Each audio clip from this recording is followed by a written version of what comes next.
Good morning students.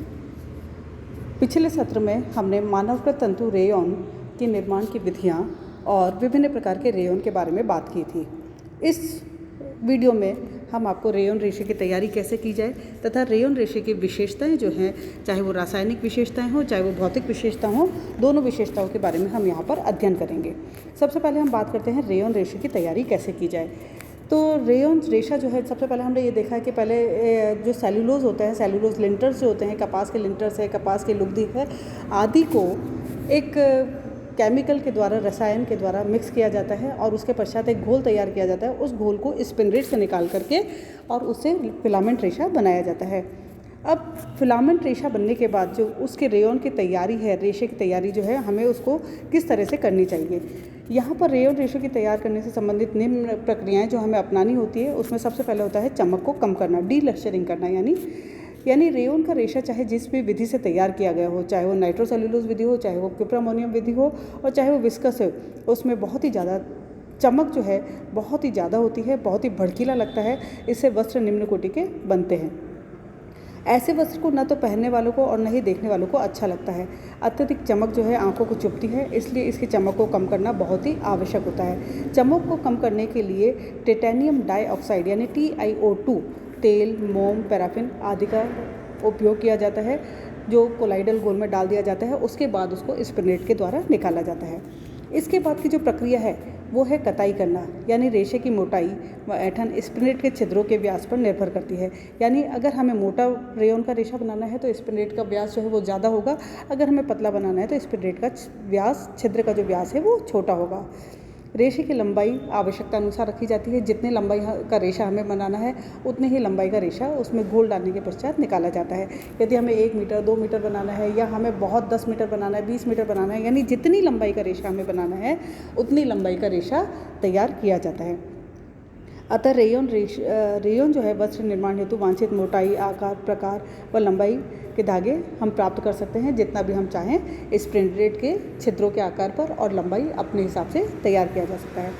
Rayon के वस्त्रों को मुख्यतः 2 प्रकार के धागों का उपयोग किया जाता है। पहला होता है एक हरा धागा यानी मोनोफिलामेंट, यानी एक ही फिलामेंट जिसमें रखा जाता है। परिधान के अनुरूप कुछ धागे एक हरे रूप में प्रयोग में लाए जाते हैं। अतः एक हरे धागे को बनाने हेतु नियंत्रित व्यास वाले स्पिनरेट के छिद्रों से रेशे को निकाला जाता है। रेशे को अधिक मजबूत, लचीले एवं तनाव सामर्थ्य बनाने हेतु स्पिनरेट के छिद्रों पर ताप एवं दाब का नियंत्रण रखा जाता है। इससे धागे मजबूत होते हैं। इसी समय इसमें वांछित ऐंठन दे दी जाती है। एक हरा धागा इतना मजबूत बनाया जाता है कि बुनाई के दौरान पड़ने वाले दबाव और झटके और खींचतान जो है उनको सहन कर सके।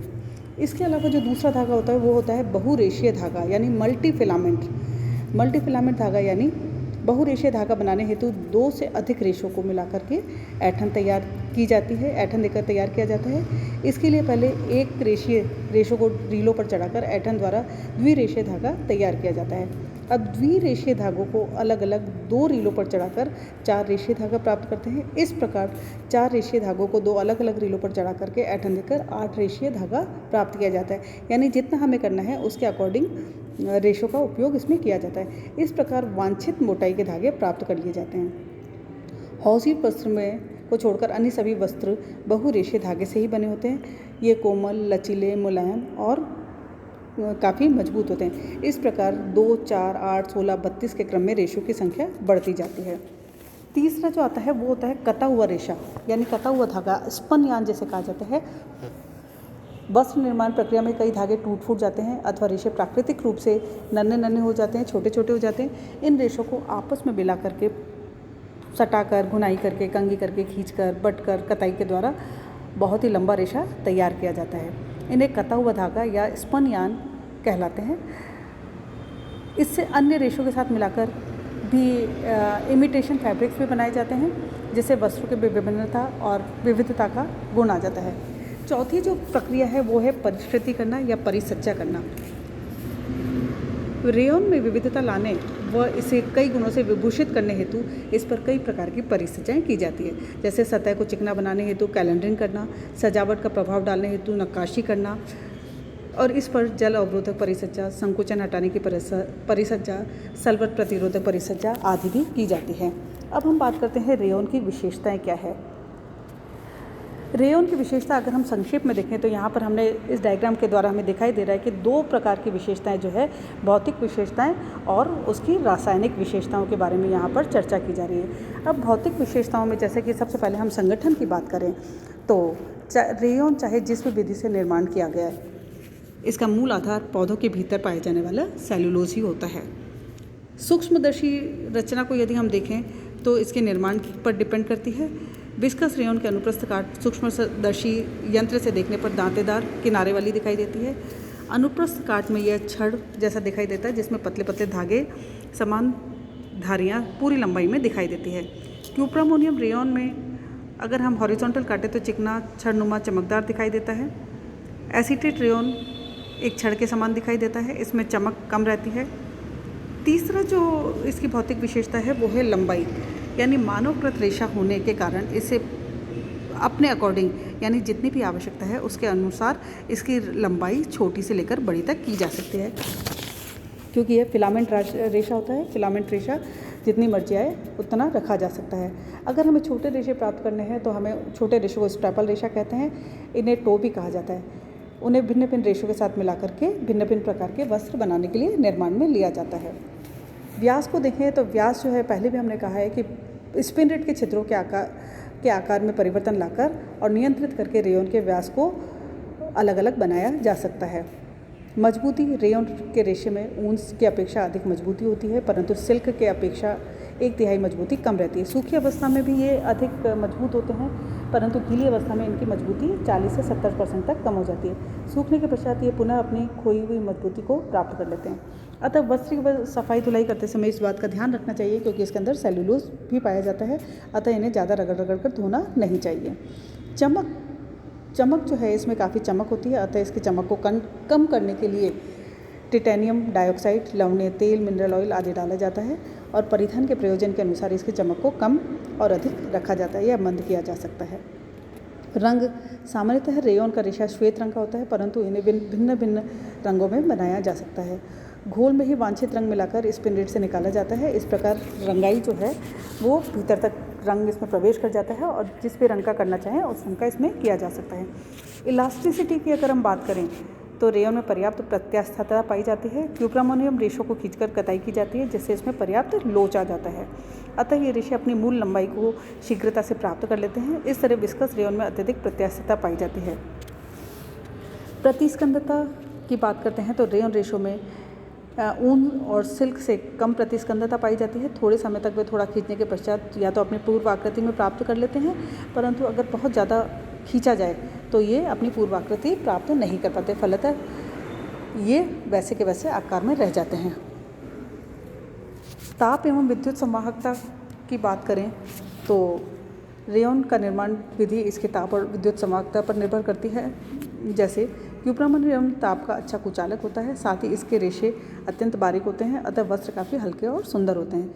ये वस्त्र गर्मी के लिए अनुकूल होते हैं, ये त्वचा को शीतलता भी प्रदान करते हैं।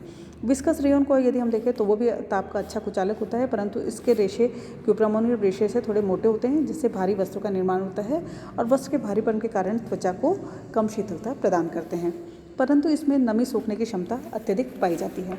एसीटेट रेयॉन की बात करें तो ये ताप के बुरे संवाहक होते हैं, अतः इनसे निर्मित परिधान गर्मी के मौसम के लिए अनुपयुक्त रहते हैं। गर्मी में पहनने से ये पसीना सोखने के कारण त्वचा नहीं सोख पाते, जिसके कारण त्वचा पर ये इसका प्रभाव पड़ता है।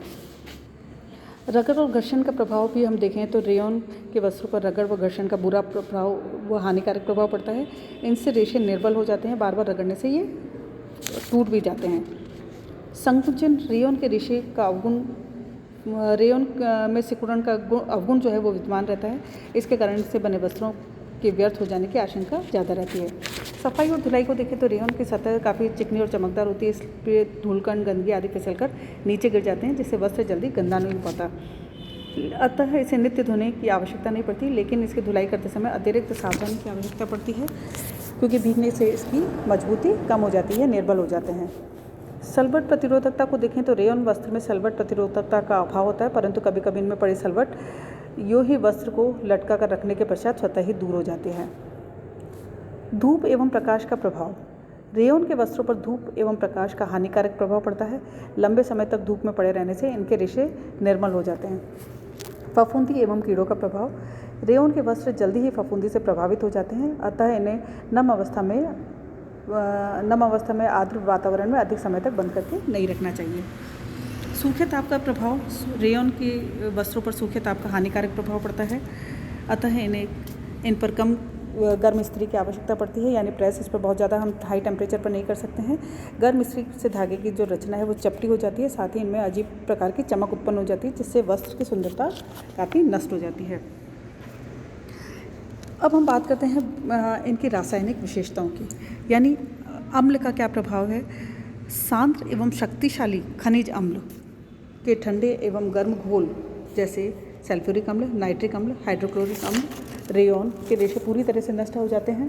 कार्बनिक अम्ल जैसे ऑक्जेलिक अम्ल, साइट्रिक अम्ल से रेयॉन के रेशे पर हानिकारक प्रभाव पड़ता है।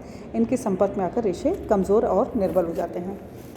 क्षार का प्रभाव यदि हम देखें तो तीव्र शक्तिशाली गर्म क्षार के घोल रेयॉन के रेशे को क्षतिग्रस्त करके नष्ट कर देते हैं। सोडियम हाइड्रोक्साइड के संपर्क में आकर रेयॉन की तनाव सामर्थ्य भी नष्ट हो जाती है। अमोनिया, बोरेक्स, कड़े साबुन व शोधक पदार्थ, फॉस्फेट आदि के उपयोग से इनकी चमक समाप्त हो जाती है। इसलिए धुलाई करते समय मृदु और नरम साबुन का, यानी सॉफ्ट साबुन जो सोप हैं उनका ही इस्तेमाल करना चाहिए। ब्लीच का प्रभाव देखें तो सूती वस्त्रों के समान ही रेयॉन वस्त्रों पर हल्के मृदु ब्लीच जैसे सोडियम हाइपोक्लोराइड, हाइड्रोजन पेरोक्साइड का उपयोग किया जाना चाहिए।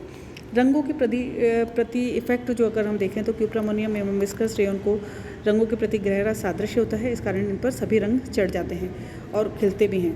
रंग पक्का चढ़ता है, इससे किसी भी रंग से सुंदर व आकर्षक डिज़ाइनों में रंगा जा सकता है। पसीने का प्रभाव हम देखें तो रेयॉन में पसीने सहने का अद्भुत विलक्षण गुण विद्यमान होता है। पसीने से इनका रंग जो है, गुण, मजबूती, चमक आदि कुछ भी प्रभावित नहीं होता है। Thank you.